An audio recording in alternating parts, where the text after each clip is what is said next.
Hey, everybody, welcome back to your Inside Track to Success. I'm your host, Stewart Kraintz. We got a great episode for you today. It's just going to be me, but definitely think we got some value for you. Do me a favor before we get started. Go ahead, hit like, hit subscribe, hit that little bell icon so you can start getting these updates whenever a new episode comes out on whatever platform that you catch your podcasts. So, without further ado, today, I want to go ahead and start talking about relationships. I'm not talking about romantic relationships, although those will certainly have some parallels for what we're discussing today. I'm actually talking about creating connection, creating relationships out in the world with friends, with colleagues, with people that you're looking to network with who can support you and inspire you and help you grow your business. And it's been on the forefront of my mind recently because as a podcast host, I am blessed to always be networking, so to speak. I'm always blessed to be pursuing relationship creation with interesting, unique, powerful individuals who have something to share and have something that they can put out into the world if given a platform such as a podcast. And I'm sure you know that not everybody in the world is up to big things. And that is no judgment or indictment, but people are playing different size games with their lives. And, in my case with the show, I want to have people that can bring the most value, bring the most impact from their life experiences, from their stories, from, their areas of expertise. And so that requires me to go out and make those connections and develop those relationships with those people. And so it has me thinking a lot about how is that applicable to you as the listener? Something that a friend of mine and I were talking about recently is that in an era where it is super easy to contact anybody on a phone, pretty much all of us have one of these in our pocket. The level of and the quality of communication has never been at more of an all-time low. It's cheaper, it's more transactional.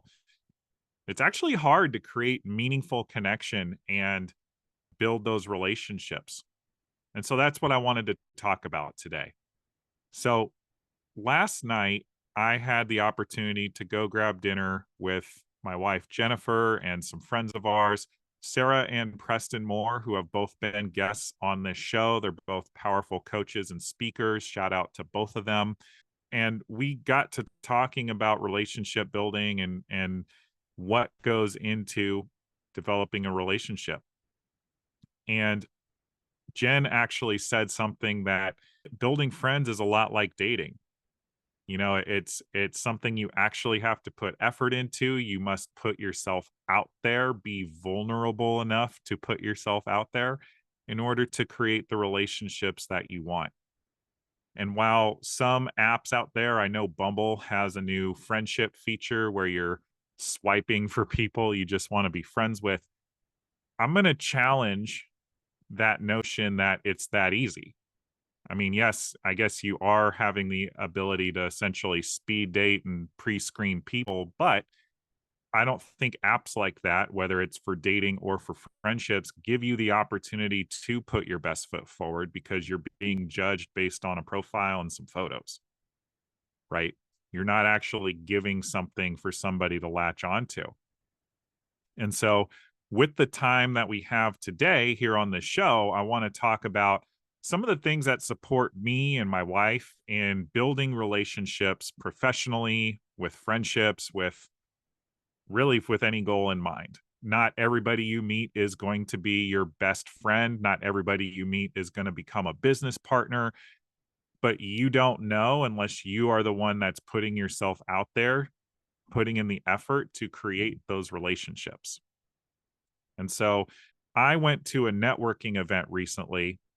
I know networking is almost treated like a four-letter word, but I went to an event like that a couple days ago and I had a great time. I made some amazing connections. I'm looking to get some of those folks on this show soon, but even I felt a little bit of nerves walking in the room, just feeling the energy really, really high as I open the door, and there's probably 120 people who all seem to know each other already.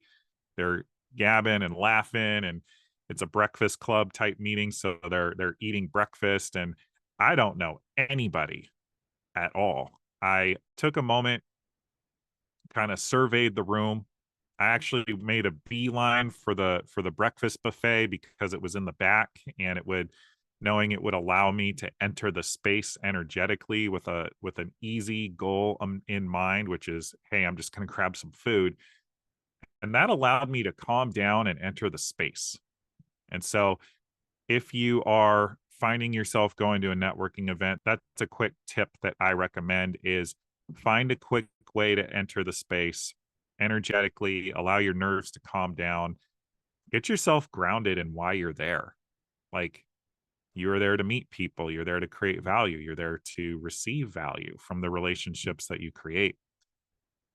And once I had my plate of food, that allowed me to be grounded and to take a deep breath, take a pause, get a cup of coffee, and just really sink into myself and what my gifts are. You know, so many of us go into relationships with what we can in mind, that we don't think about what we can give and how we can be of service. And I promise you, each and every one of you listening to this has something that they can give almost any other person out there, but we don't know what those things are unless we go out there and talk to people. Food in hand, coffee in hand, I walked over to somebody who I saw eating by himself, standing at a high top table. And I just said, "Hey, man, are you eating with anybody?" And he said, "No, how about you?" And we hit it off, and we ended up chatting for about a half hour. And I did not uncover an opportunity to work together. I didn't uncover an opportunity to build a business or refer him any people, but I at least gave it my best shot. And if nothing else, I have a contact, and I grew my LinkedIn profile. And you never know when those relationships will bear fruit of some kind down the road. And maybe they never will, but that's okay. If I have something to offer this gentleman, I will offer it to him at that time. And so going in thinking that we're going to get something already puts us at a disadvantage. You know, I kept looking for ways to connect with him, ask open-ended questions, learn more about him, what he does, what he's passionate about, what makes him tick, the things that bring him joy. Those are the things that asking questions like that open people up. It gets them talking, gets them beyond the surface level stuff that doesn't actually move the needle in relationship creation. And it actually gets us going into something that's workable and helping you understand like what somebody is passionate about. And so this gentleman in particular works for a nonprofit that is determined to make golf, the game of golf, more accessible to underserved youth, children of color in inner city communities. I thought that was a beautiful mission. I'm not a golfer. I don't really have any contacts in the golf industry, but you know, I told him if I met anybody that was, I would connect him for sure. And that's a commitment I'm willing to honor. And so while I didn't have really anything to offer him, I do at least know who he is, what he's about. I asked him what he's passionate about, and he said it's just meeting people and relating to people and connecting. And I also know that I can connect him to people in the future and invite him to events I'm going to. And that's me creating a relationship over time. Could be grabbing coffee, it could be just connecting folks, connecting him to people on LinkedIn. It doesn't have to make sense in the moment, but our level of sincerity and our level of follow through, our integrity with being our word in creating these new connections is what matters. You know, so often we get into our own heads that we don't actually look for the ways that we can add value. We're again going back to that what can I get versus what can I give.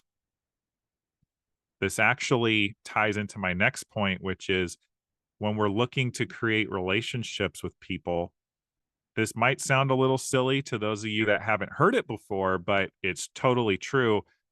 People's favorite topic to talk about is themselves. And yes, of course, that might not seem true. Like I'm sure your mom or your aunt or your brother or somebody who is super humble, super shy, all that. But when you get to the thing that they're actually passionate about, they can talk about it endlessly. I can talk to you about distance running till the cows come home. I'm not even good at it. I'm pretty slow mileage wise, like miles per hour, what my mile time is. I don't care. It lights me up. You want to talk running? We're going to talk running, right?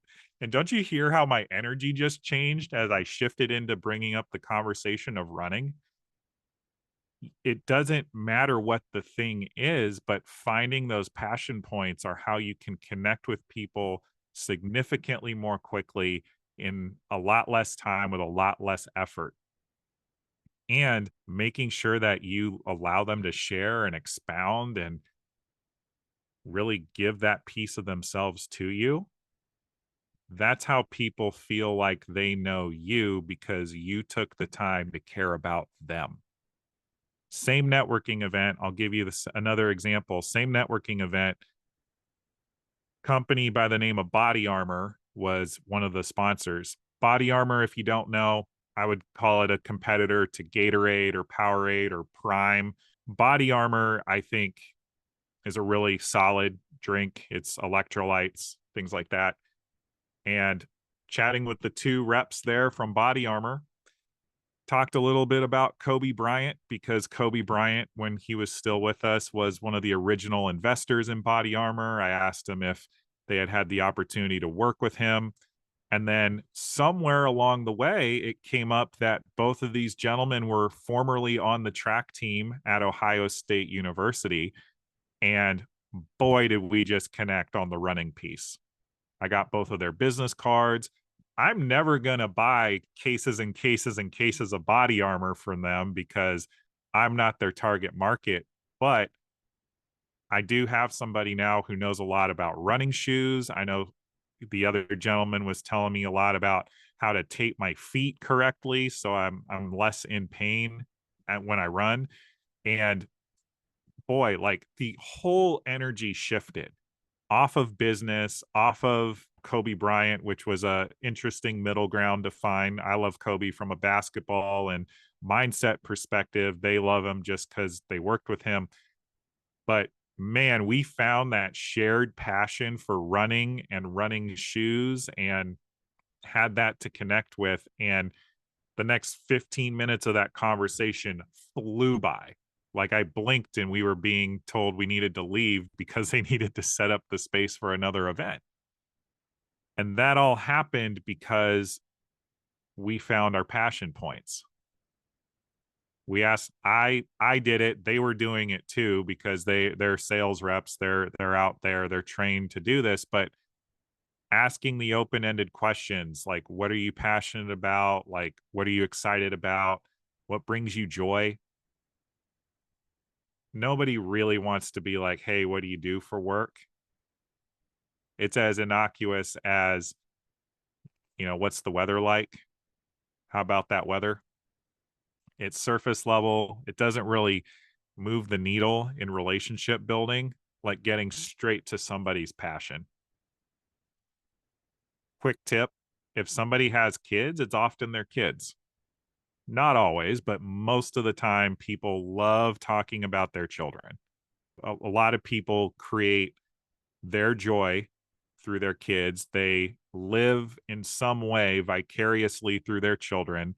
Maybe it's through sports or arts or academics. Doesn't really matter. And I'm not here to make this like a judgment or a philosophical conversation on whether that's right or wrong, but it's the truth. Like my son Tucker is an absolute stud on the soccer field. more athletic ability in his 9-year-old body than I have ever had in my 34 years on this earth. And that's a wonderful thing.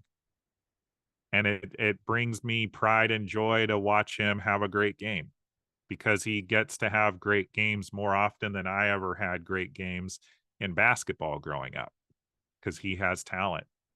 And cheering him on and pouring love into him and encouragement. And guess what, y'all? He just got straight A's on his last report card, too. So the kid's smart, too. And that makes me really excited for him and his future and whatever he wants to create. Like, do you hear how passionate I'm getting in my voice? Because in this moment, I'm sharing something with you that matters to me. And so the quickest, easiest way to create deep, meaningful connections when you're meeting people, when you're doing friendship dating or relationship dating, is to find what folks are passionate about. Now, quick caveat, and I think this matters particularly if it is for dating, but also for friendships and relationships. If you find somebody's passion, you still get to be authentic. Don't lie. Don't pretend you care about pickleball when you don't. Don't pretend that you have expertise in any given area when you don't. But staying in a place of humble curiosity is what I like to call it. Humble curiosity, not acting like you know what you don't know, but genuinely having an interest in the other person and just being like, wow, tell me more about that. What about that gets you so excited? Or even just asking a question, what's it like to get started on something like that? People will share. People will be so lit up to tell you. And it's all possible if you say so. And you stay in that grounded place of curiosity and just continue to encourage them to share about themselves. People's favorite topic to speak about is themselves, whether they realize it or not. I think when people feel like they're bragging is when they clam up, but they really do like sharing their passions, their interests, things of that nature. I got to speak to a college professor once. I'm not going to name names, but college professors in general are some of the smartest, most educated experts in the world at whatever their field of expertise is. And they just want to feel like somebody cares about the work that they're doing and the research they're doing. You know how much you can learn by talking to a college professor in a way that makes them feel like you care about what they have to say? It's just something to think about. I know that's a pretty specific example, but maybe the person you're meeting is really into cars. Maybe they want to open an auto body shop. Maybe somebody is a weightlifter, or maybe they have a startup idea or dream, or maybe they really want to learn how to sculpt and they're terrified of starting, or maybe they like to sit at home and read books and they can talk books with you forever. You don't know unless you uncover it. So finding what people are passionate about and authentically asking them about it, not lying and not pretending that you care about it more than you do, but genuinely coming from a place to ask them to be more interested in them than you yourself are interesting, is how you really develop deep connection with somebody really quickly. And going back to what I said earlier, if you have a way to provide value to them, you offer it. Don't force something that's not there. Going back to the thing that my wife Jennifer said earlier, creating friendships is a lot like dating. It doesn't happen in a quick text. You don't make it happen by swiping right. You do it by really connecting to someone's heart, getting really clear on what matters to them, what they value, what excites them, what they're passionate about, and seeing if it's a fit for you, for what you want to create in the world and what you're about. You know, I think the last thing I want to say is creating relationships is something that does take work, does take effort, it does take intentionality, but it doesn't have to be this heavy thing.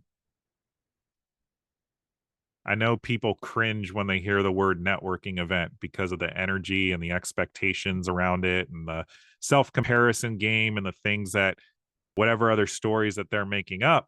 But what if I told you that the people that go to those types of events or are looking for connection are just as nervous and awkward feeling as you are? You know, one of my skills that I've always been really good at, and I can't really explain it how I'm good at it. I just always have been. I'm great at reading body language. Like it's just a gift. I can pretty much walk into a room and read the room instantly. Very little effort. I can see who the power players are. I can see who's afraid. I can see a lot of dynamics going on in a very quick amount of time. At this networking event I was at, I saw guys that were absolutely dressed to the nines, clearly former athletes in the way that they were tall and powerfully built and super well put together, that were total wallflowers. Absolutely non-factors, not in any type of contribution to that space. And it's because they were in their heads and afraid. They let their nerves get the better of them.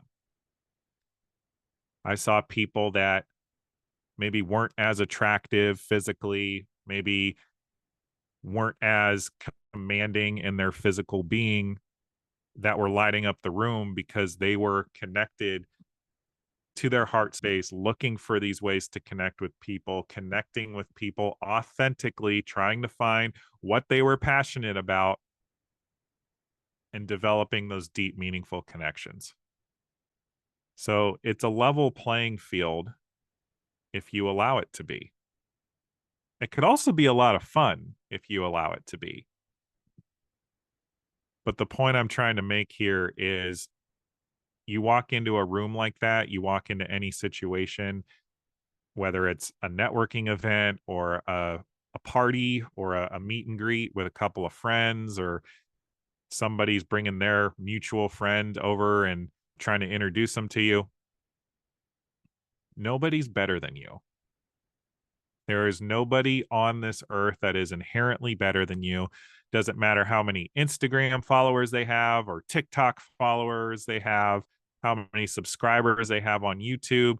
Doesn't matter how rich, how good looking, how famous they are. Nobody is inherently better than you. And you have value to provide anybody. It is on you, however, to discover what that thing is so that you can provide it and create that meaningful connection and deepen that relationship where there was none before. So nobody can do the work for you, but I promise you, everybody is just as nervous and insecure as you are about doing it yourself. So wherever you are listening to this, whether it's in the car or during a workout or sitting at home folding laundry as you're listening to my voice, what are the current relationships in your life that you are most proud of? How can you create more relationships like that to broaden and deepen your human experience with what new relationships can provide? How can you go out there and be the person that's going to create them? That is my challenge to you listening to this episode. And so, with that in mind, I encourage you to find a meetup group or to go to a networking event or any type of event possible. Say yes to the next time a friend invites you out with their group of friends just to see what you create in a super low pressure environment. You never know what's possible until you give yourself a chance. And guess what? If it doesn't work out, you can just go out there and do it again with another group of people and see what happens. That's the beauty of living in a planet with billions of people. There are more possible connections you can make than you will mathematically be able to create in your lifetime. Don't make that a daunting thing. Make that an empowering, exciting thing to get out there and create the life and the relationships that you want. And so I'm going to leave you guys with that.